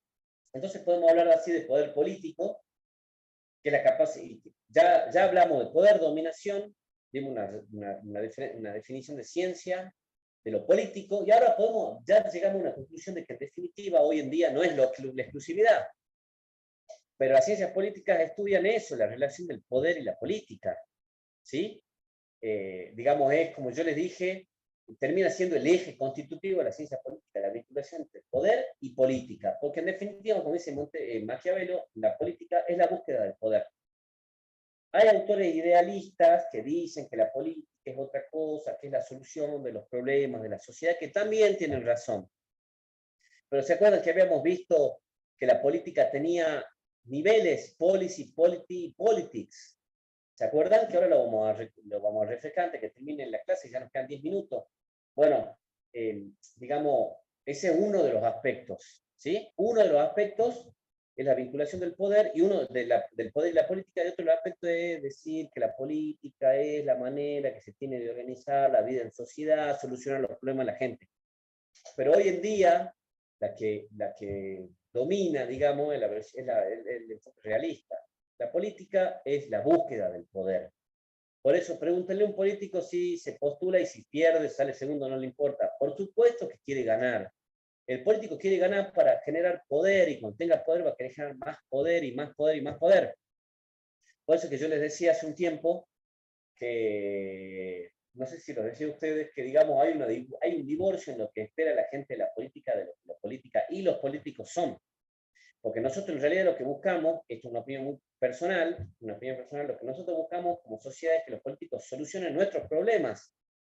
Pero el político soluciona nuestros problemas, o pretende, pero en el medio está mucho más ocupado en generar poder, porque si él no genera poder no va a poder solucionar ningún problema. ¿Se entiende? O va a tener una espalda pequeña para solucionar un problema y se va a tener que juntar con otros. ¿Se entiende? Esta es una opinión personal. Entonces podemos hablar de poder político y decir que el poder político es la capacidad de tomar decisiones que comprometen y obligan al conjunto de la sociedad, ¿sí? O sea, el poder político en definitiva es eso, es la capacidad de poder tomar decisiones, pero que esas decisiones obliguen y comprometan al resto de la sociedad, a todo el conjunto de la sociedad, no a uno y a otros no, a todos. ¿Se entiende? Entonces, como último y para no aburrirlos más, les puedo decir que la ciencia política es una disciplina académica que pretende describir, analizar y explicar de forma sistemática, fundamental, de forma sistemática, si no, no sería ciencia, esa toma de decisiones que toman los políticos ejerciendo un rol político, ¿sí?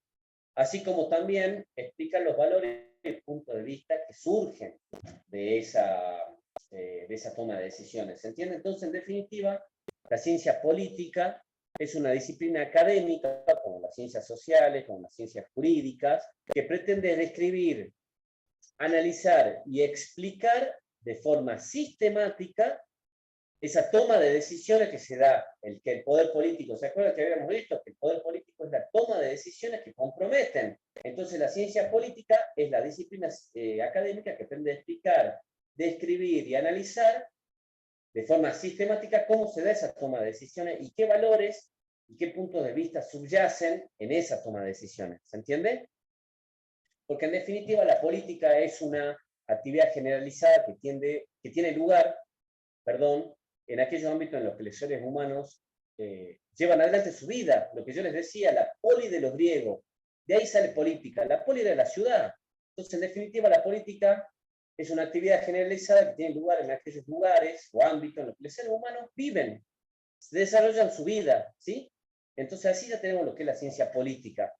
Pero para poder entender lo que es la ciencia política, tenemos que hablar de lo que yo les dije en la clase anterior, o la anterior, que la política tiene dimensiones, que se lo explica en Europa y en Estados Unidos. Nosotros digamos, en el sistema romanista o en esta parte del mundo no tenemos una traducción para explicar eso. Entonces utilizamos lo mismo. Entonces los autores entienden que la política o la ciencia política tiene tres dimensiones, porque no explica una sola cosa, sino que explica muchas. ¿Sí?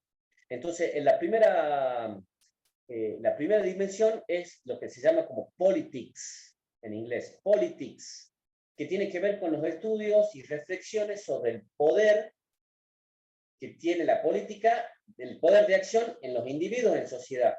¿Se entiende? O sea que politics concibe la política como un poder. Es lo que yo les decía. Yo soy político, lo que yo quiero es obtener poder. Eso es el politics. Por otro lado tenemos policy, con Y al final, que es la política aplicada a la sociedad. ¿Sí? Que acá sí, lo que estudiamos es la política, digamos, y el influjo o la influencia que tiene en la colectividad. ¿Sí? Es decir, que acá la policy define las políticas públicas. Ya no hablamos del poder, ya no vemos una percepción realista. Ya hablamos de cómo es la política aplicada a la sociedad, cómo influye en la sociedad, cómo soluciona sus problemas. Y para eso, o sea, digamos, lo que hace es definir las políticas públicas, porque las políticas públicas son las que determinan definiendo nuestro modo de vida, lo que yo les decía, es una política pública que el paquete de cigarrillos salga 800 pesos. Porque es muy caro, no, si lo producimos acá el tabaco. Acá tenemos las plantas para producirlo y para hacer los cigarrillos y para empaquetarlos. ¿Por qué es tan caro? Porque es una política pública que tiene que ver con, si es muy barato y la gente fuma mucho, vamos a tener un montón de fumadores, mucha gente con cáncer que pueden llegar a saturar el sistema de salud. Entonces es una política pública, ¿se entiende? Eso es policy. Y por último tenemos polity, ya no es politics, que era el primero, sino es polity, con Y al final, que es la definición de la política asociada o vinculada a la identidad de la comunidad política. ¿Sí? Es lo relativo a la estructura y al proceso de permanencia y cambio. O sea, lo que explica es el influjo, el devenir de la política. Delimita una comunidad de actores, cómo se relacionan esos actores y cómo esa estructura tiene un proceso de cambio constante, ¿sí? Es la política asociada a la identidad de la comunidad política. Ya ahí yo estudio los actores, cómo se relacionan, qué generan, etcétera, etcétera. ¿Quedó alguna duda?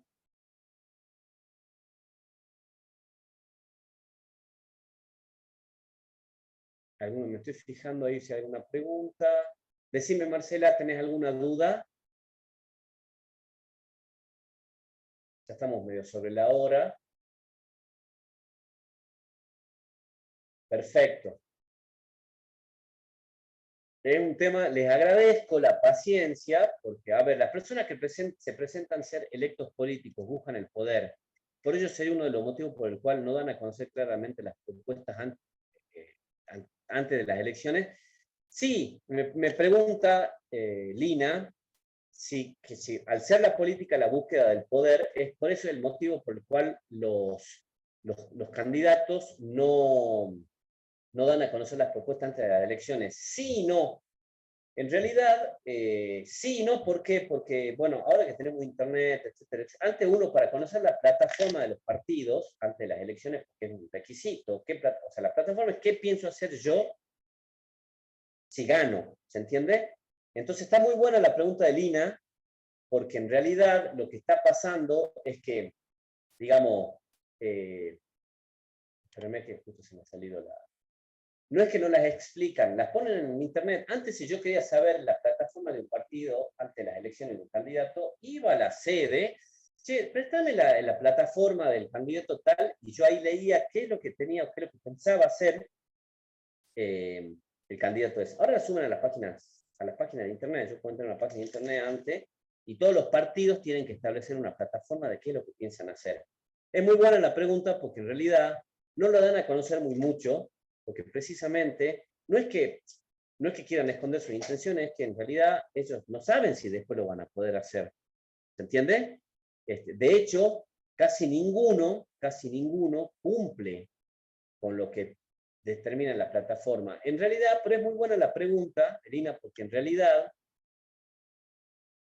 hay gente, o sea, la búsqueda del poder es, vamos de nuevo, la búsqueda del poder, vamos de nuevo a la, por el cual no dan a conocer claramente, es más que nada esconder eso, esconder las propuestas o las ideas o las intenciones que tenga cada uno con respecto a las intenciones electorales, se plantea más que nada en la discusión. ¿Se entiende? Porque si viene uno a discutir y dice, a ver, pará, bueno, veamos, ¿qué vamos a hacer con la educación? Porque la educación está teniendo un nivel cada vez menor y va bajando el nivel y qué sé yo, y vengo yo y digo, ¿saben qué? A la educación hay que ponerle plata, hay que pagarle más a los maestros, hay que mejorar la estructura de edilicia, hay que mejorar los contenidos, hay que capacitar a los maestros, hay que darle a los alumnos computadora o facilitar los manuales. Es una discusión. Puede ser aceptada o no, criticable o no, pero es una postura. Ahora, el que viene y dice, bueno, no, ¿saben qué? Mi ley, dice, no, o sea, la educación no existe, no, funciona muy mal, entonces hay que arancelarla. La vamos a arancelar a la educación. ¿Qué significa? Que vamos a cobrar. Entonces ya la educación no va a ser pública y gratuita para todos. Va a funcionar como en Chile. Si yo soy rico, voy a poder pagar una educación de rico. Si yo soy pobre, voy a poder pagar una educación de pobre, o directamente no voy a poder pagar educación. Entonces, está muy buena la pregunta porque en realidad sí, los candidatos no dan a demostrar mucho y tampoco en las discusiones, ustedes fíjense que en definitiva las discusiones políticas terminan siendo sobre hechos de corrupción y no sobre cuestiones políticas, cuando en realidad la corrupción engloba a todos los políticos, a todo el sistema político. Pero se termina discutiendo sobre eso, sobre hechos de corrupción y no sobre puntos políticos, porque hay gente que, como bien dice Lina, no puede demostrar qué es lo que pretende hacer porque va a decir, a la sociedad no le va a servir. ¿Se entiende? Muy buena la pregunta, Lina. A ver, ¿qué más? Politics sería un medio, policy sería la aplicación, entonces, no sé si verlo así. No sé si verlo así, porque en realidad podría verse así, pero eso está bien tu enfoque con respecto, Erika, está bien tu enfoque con respecto a politics y policy, porque podría tomarse a politics, que se considera la política como un poder, como un medio, y a policy, que es la aplicada a la sociedad, digamos, sería la aplicación de ese medio, pero eso sería reducir su explicación, reducir su ámbito, pero sí podría ser entendible así, está muy bueno. Profe, con respecto a la forma de evaluación del módulo, se subirán actividades a la plataforma, escuchen, hagan ya les va a pasar Nelson la guía para hacer un ensayo, hagan un ensayo sobre este tema, sobre lo que ustedes quieran de lo que hablamos hoy, ¿sí? En el secundario nos podían investigar las plataformas políticas de los diferentes partidos y íbamos a la sede. Exactamente, había que ir a las sedes. Pero como bien dice la compañera, a muchos políticos no les conviene decir lo que van a hacer, porque eso significa mermar votos, ¿se entiende? Y muchos políticos, pues eso es lo que explica, desde mi punto de vista, de por qué Emiliano Estrada, que se lo asocia a la Cámpora, estaba con Zapata y Olmedo, que están más cerca de Milei, pero ¿qué hacen juntos acá? Nada, estaban buscando poder. ¿Cómo se buscaba?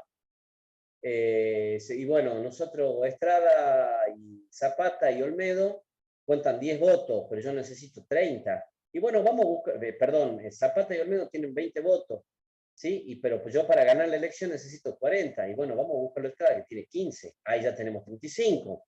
Sí, pero nos siguen. ¿Y a quién vamos a buscar? Y vamos a buscar al que tenga 5. ¿Se entiende? Entonces, eso termina siendo la búsqueda del poder. Es lo que yo les digo. O sea, bien, obviamente los realistas, los de la concepción realista puro, ellos dicen, pregúntenle a un político si participa en una elección para perder. No, no participa en una elección para perder, pero no siempre y no toda política es la búsqueda del poder, porque hay un montón de gente, hay un montón de políticos, bueno, no sé si un montón, pero hay muchos políticos que tratan de hacer las cosas de acuerdo a sus convicciones, lo que ellos entienden que puede ser una sociedad mejor. ¿Se entiende? Es una estrategia electoral, exactamente como dice Marcela. Ahora ya no nos corren con militares, ahora ya nos corren con marketing. Nos ganó el marketing político, señores y señoras. Nos ganó el marketing político. ¿Alguno de ustedes supo qué pensaba hacer Estrada si ganaba? ¿Alguno de ustedes sabe qué quería hacer Biela si era intendente? Nadie sabe. ¿Por qué? Porque es mejor sacar una fotito linda con una mate, con el cielo atrás celeste, una remera blanca, que los colores te digan. Eso está todo estudiado en el marketing, hasta los colores están estudiados. Ustedes saben que las comidas rápidas, ¿ustedes vieron las comidas rápidas McDonald's? ¿Fueron alguna vez a McDonald's? Van y se sientan y las sillas son incómodas, no son muy incómodas, pero es por eso, porque son comidas rápidas. La silla no es cómoda para que no nos quedemos 2 horas, sino para que nos sentemos, comamos y nos vamos. Eso es marketing. Ese marketing se aplica a las ciencias políticas hoy en día. Entonces ya no hay una búsqueda de qué es lo que quiero hacer o qué voy a hacer con la educación, qué voy a hacer con la salud, qué voy a hacer con la producción, sino que es una foto hermosa en un cielo despejado con una remera blanca tomando mate con gente del barrio. Eso nos ganó, ¿se entiende? No les conviene decir de antemano lo que harán, porque así no los van a votar exactamente. ¿En qué fecha hay que presentar el ensayo? Y tienen hasta el próximo lunes, si no me equivoco, ahora le preguntamos bien a Nelson, ¿sí? Pero creo que tienen hasta el próximo lunes. Yo voy a ahondar un poquito más y vamos a seguir. Ya vimos políticas públicas, vimos ciencias políticas, y ya vamos a empezar a ahondar un poquito más en algo un poquito más práctico, ¿sí? Por ejemplo, ¿cuándo nacen las ciencias políticas para el ensayo? ¿Cuándo hacerlas? Hasta el próximo lunes tienen para hacerlas, ¿sí? Hasta el próximo lunes. María me pregunta, ¿no hay partido definido? Buscan estrategia y no les interesa la ideología política. Totalmente de acuerdo. No hay un partido definido. Los radicales que siempre fueron de centro están con el PRO, pero porque los radicales no tenían estructura, después de Alfonsín se quedaron sin candidato, perdón, tenían estructura pero no tenían candidato, el PRO tenía candidato pero no tenía estructura, bueno, vení, che, pero somos el agua y el aceite, bueno, pero vos me necesitas a mí, yo te necesito a vos. Como bien dice María, ya no hay partidos, sino que se buscan estrategias. ¿De qué extensión el ensayo? Me pregunta Miriam. De una carilla, con que tenga una carilla es suficiente, ¿sí? Una carilla, 2 como mucho, no más que eso, ¿sí? ¿Alguna otra duda? Espero les haya gustado el tema, es un tema un tanto denso. Ustedes van a ver que en el trabajo que yo les di, que es de donde yo les di las clases, en las últimas 2 páginas hay unas teorías. Si quieren estudiarlas, estudienlas. Yo las puse porque pensaba hablar un poco de eso, someramente, digamos. Someramente quería explicar las teorías, pero son teorías que son muy profundas y tenemos que ir a otros temas para tratar de entender varias de esas teorías. No todas, pero varias. Pero bueno, hasta antes de las teorías, por favor, hagan, o si quieren hacer un ensayo sobre la teoría, hagan. Me preguntan. El ensayo es uno solo de cualquiera de los módulos dados. Miren, por lo pronto hagamos el de ciencias políticas, el de hoy. Ya vamos a ver qué hacemos con los otros 2. Voy a hablar con Nelson, ¿sí? El ensayo sobre la clase de hoy, o podemos elegir un tema de todas las clases que vimos, como les digo, hagamos uno de ciencias políticas y después vamos a ver qué hacemos con los 2 módulos anteriores, ¿sí? Eso ya lo vamos ya lo vamos a charlar con Nelson para ver cómo lo hacemos. Gracias a vos, Susana, te agradezco a vos y le agradezco a todos la paciencia y tomarse 2 horas para que hablemos de esto. Todos, como siempre digo, todos trabajamos, todos tenemos hijos, o estudiamos y andamos a mil. Yo les agradezco una vez más y ahora esas dudas con respecto al ensayo lo vamos a ver con Nelson. Nelson, ¿estás para que veamos? En las dos primeras clases no estuvimos, no dimos ensayo. Entonces lo que Sí, yo quiero saber es si puedo dar no sé, por lo pronto demos el ensayo de ciencias políticas hasta el próximo lunes, que va a ser el lunes 29, exactamente como dice Ingrid, y ya ujú, vemos cómo, no sé, vos decime cómo querés que hagamos con los ensayos anteriores, o querés bien, que bien. hagamos uno general por los 3. Eh, Me parece que como les sea más cómodo para no atrasarnos tanto con el tiempo, porque sería volver atrás con algunas cuestiones. Perfecto, capaz entonces lo hagamos hace. una cosa. Perfecto, Nelson. Entonces hagamos una cosa. Hasta el lunes 29, o sea, el Ujú. próximo lunes, Sí, tienen tiempo para subirlo a la plataforma, ¿no es cierto? sí, yo lo voy a habilitar entre la última hora de hoy y la mediodía de mañana, ya el Sí. espacio para que puedan mm, Subirla eh, por plataforma, porque me están preguntando si la pueden subir a mandar a mi correo también. Yo no tengo ningún problema. me piden que esté registrado también en la plataforma, así Para que que quede en la plataforma, mejor que quede registrado y evitamos problemas. Perfecto.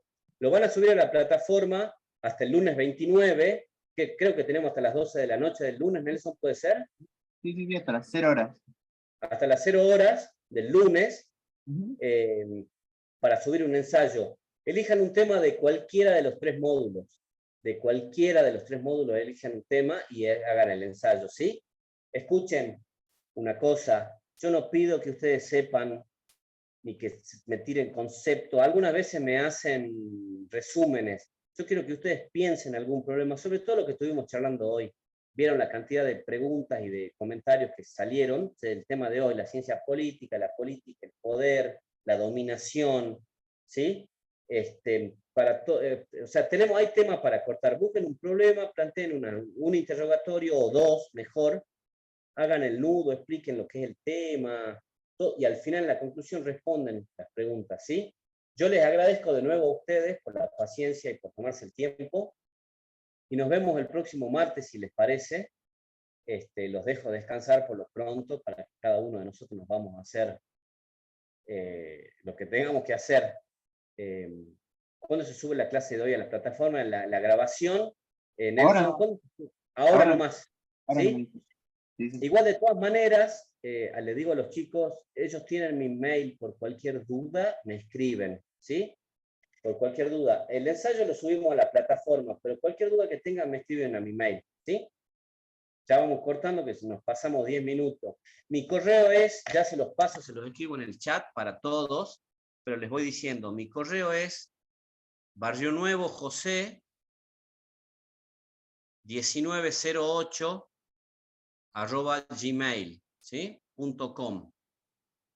Ese es mi mail. Cualquier duda que tengan, espérenme que me ha quedado la B larga mayúscula. Ahí les acabo de pasar al chat mi mail, ¿sí?